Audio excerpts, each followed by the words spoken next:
மக்கள் சமூக நீதி பேரவை மற்றும் குறும்பா சங்கத்தினர் இணைந்து கோவையில் ஆர்ப்பாட்டம். சமூக நல்லிணக்கத்திற்கு களங்கம் ஏற்படுத்தும் வகையில் குறும்பா சமுதாயத்தினரை அவதூறாக பேசிய வழக்கறிஞர் மீது நடவடிக்கை எடுக்க கோரி ஆண்கள், பெண்கள் என திரளானோர் ஆர்ப்பாட்டத்தில் பங்கேற்பு.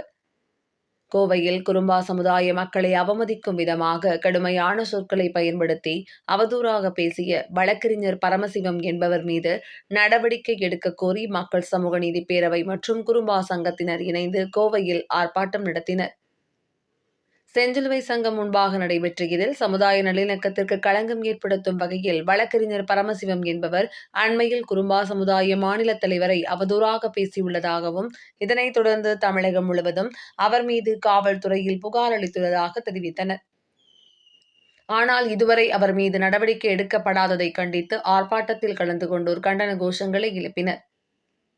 இதுகுறித்து மக்கள் சமூக நீதி பேரவை மற்றும் குறும்பா சங்கத்தின் தலைவர் மனோகரன் மற்றும் குறும்பா சங்க கோவை மாவட்ட தலைவர் கல்பனா வேலுச்சாமி ஆகியோர் கூறுகையில், தமிழகத்தில் குறிப்பிட்ட சமுதாய மக்களிடையே பதற்றத்தை ஏற்படுத்தும் வகையில் பேசியுள்ள வழக்கறிஞர் பரமசிவம் மீது காவல்துறையினர் உரிய நடவடிக்கை எடுக்க வேண்டும் என கோரிக்கை விடுத்தனர்.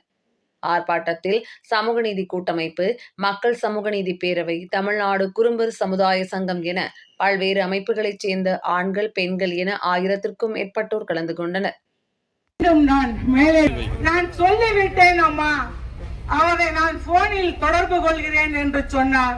மீண்டும் கீழே வந்து கேட்டோம். விஷயமாக இருப்பதால் கிரைமில் தேடக்கூடாது என்று சொல்றார். ஒரு போனில் தவறான இலக்கை பற்றி பேசக்கூடாது.